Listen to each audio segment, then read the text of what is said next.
Staying motivated with this instrument can be a really tough thing, and I often had to deal with being demotivated. Today I want to talk a little bit how I always motivate myself to continue working on this thing here.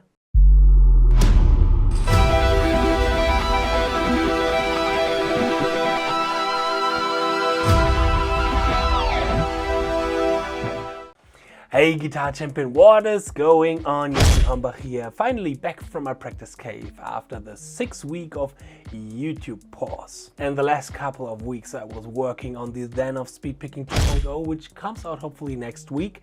And there I sometimes was really frustrated about my playing, about nearly everything on this guitar here. But I still continued because I found ways how I can motivate myself working on these 6 or maybe sometimes 7 and 8 strings, and today I want to share them with you. This is going to be a little talky video, so if you're one of the guys who always comments under my video like "you talk too much, blah blah blah," then better click the X right here. For everyone else, let's start with the video. I divided the way how I motivate myself not only on the guitar but in all aspects of life in 5 different steps. And the first step, and one of the most important steps, is don't stop dreaming. Why did we all started to play with this kind of thing? Well, I guess for 80% it's kind of the same situation. You saw any great guitar player or a great band, in my case it was Metallica, and you thought to yourself, well, it was for me in this case, like, man, this energy, this kind of feeling, I want to reproduce that. I want to be as cool as Kirk Hammett. Or back in the day I always thought, oh man, I wish I could play like Kirk Hammett one day. But these kind of naive and younglish dreaming were really important for a lot of people, a lot of guitar players out there to start with these 6 strings. And spending so much more time practicing the scales instead of going out on parties and flirting with girls or men or whatnot. And I gained the experience that the older you get, and a lot of my students have this kind of phenomenon because a lot of my students are in their mid-30s to early 40s and they have a full-time job, they have a family, and they start not dreaming anymore. Of course, kind of impossible to now dream that one day you are going to be the guitar player for Metallica or for Megadeth, or one day you are going to fly to the moon or whatnot. But you can dream as well on different levels. Like, for example, if there any local band that you really like, that you really love, and you find it so cool what these guys are doing. Maybe one day they are searching for a guitar player, and maybe you are going to be the next guitar player. It's totally fine to dream in smaller scales. But what kind of effect does it have on your motivation when you start dreaming again? Well, you don't want to go to an audition for a really cool band where you always dreamed like, oh, I would love to play with them, and yeah, not being prepared. This is, for example, something that always keeps me motivating because I'm still big dreaming. I still have that dream that a world touring big metal band is on the other line of the phone and is asking like, hey Justin, our guitar player has broke his arm. Can you play the world tour in 2 weeks? And I'm like, God damn it, yes I can, because I have practiced. This is a big motivation for me. I want to be ready for that dream. And you can do as well, maybe in a smaller scalable of dreams when you're saying, it's unrealistic that a big metal band is going to ask me. Well, but again, maybe that local band next to your door, or from the other village, or I don't know, some guys where you always wanted to play with. And of course, you can also dream on the instrument kind of level. Like, oh, one day I would love to play this section from my favorite song or this solo. This is dreaming as well, and for me this is also really important. I still dream like, oh, one day I would love to play as clean as this young guitar player, or as tight as this guitar player, would love to improvise like Martin Miller, Guthrie Govan. These kind of things motivate me to, okay, tomorrow I'm going to sit down and practice what these guys have practiced to become the guys that they are. And I do this as well with my other hobbies. I love to go to the gym and lift weights. And when I'm lifting those weights, I'm thinking like, oh, one day I want to look like Arnold Schwarzenegger in his prime time. Is this going to happen? Probably not. But it helps me to continue my workout and do it in the next day as well, and the day after that, and then the day after that, and so on and so on and so on. So never stop dreaming. Part 2 is consume. A big thing that motivates me is watching other guitar players. I am totally inspired by some really cool young guitar players on Instagram that blew me away every day.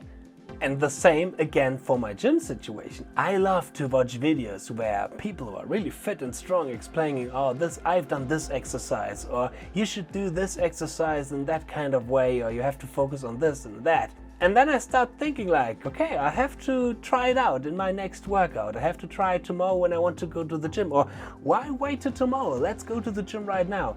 The same, of course, can be for the guitar situation, but here I highly recommend consume the right things. Education, not entertainment.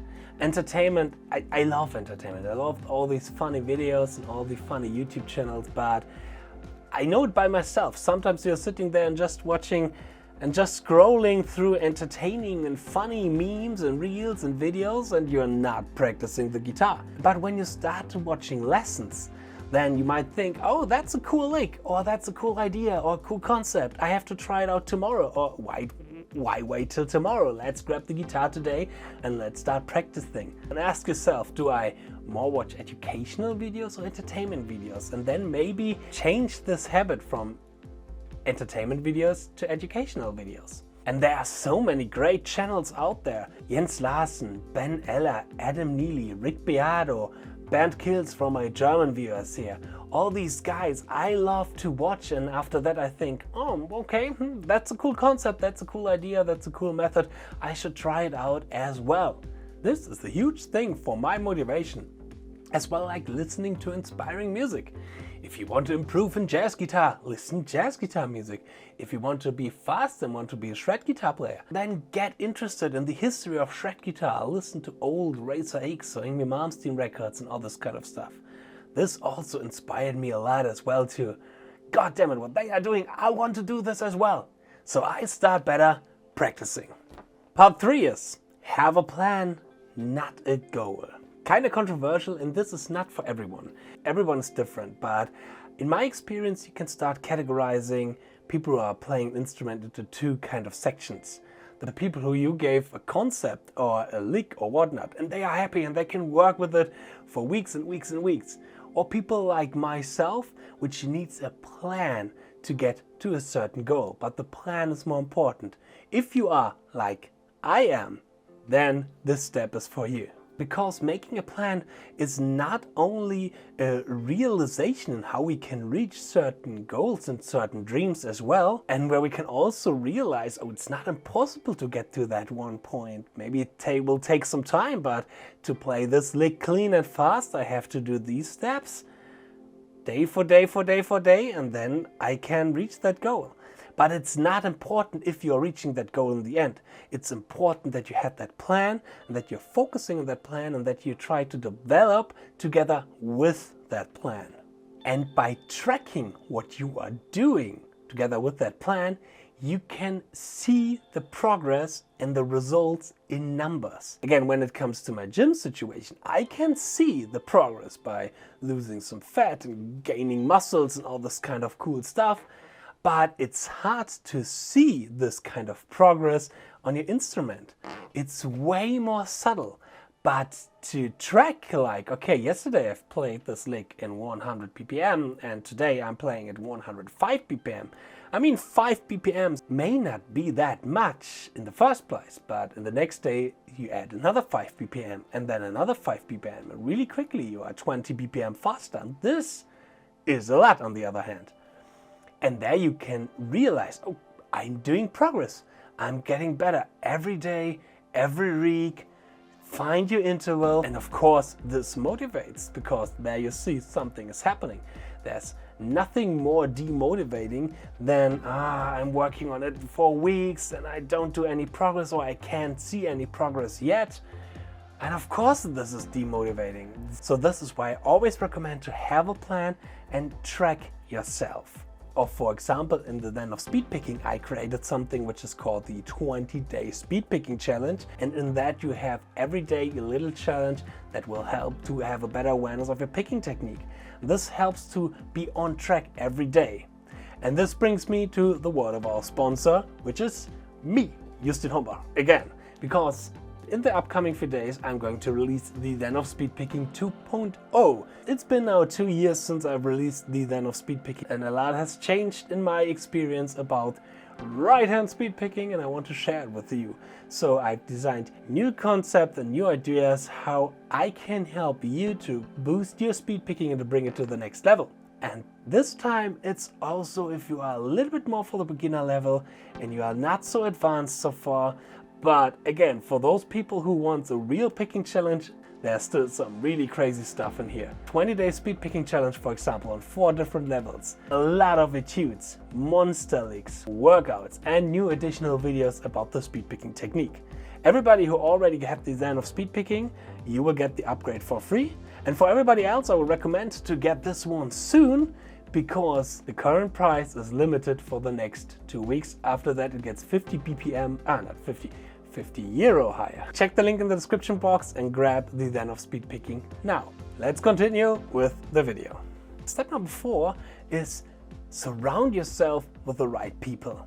I guess there's nothing more motivating than having a buddy with that you can share your progress and who is making the same kind of progress. Like he's coming over and you're checking out some licks together or some concepts or whatnot. And it don't necessarily have to be on the same instrument. It could also be a bassist or a keyboard player. But I believe this is the kind of chemistry that people like Marty Friedman and Jason Becker had when they made Cacophony.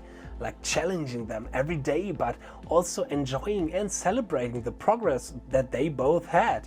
Or like John Petrucci and John Rudess. This is something that I loved in certain bands where I played with, you know, like especially when I was studying jazz. You had this kind of situations and surrounding where you was coming into jazz university and the bassist was greeting you with, hey, I found this new concept, we have to try it out later in rehearsal, or here, that's a cool song, you have to check it out, and all this kind of all these bodies around me that love to make progress. You need this in your surrounding as well. I highly recommend it. Or at least try to stay away from people who are taking you this kind of motivation. Because a lot of people are saying surround yourself with the people that are better than you, but I don't agree necessarily, because sometimes these people can be a bunch of jerks and assholes. Just because of the fact that they are better than you, that doesn't necessarily mean that they know how to show it to you. Because being an educator is something that you have to learn. I have studied it. I know how to educate people and I know how to teach.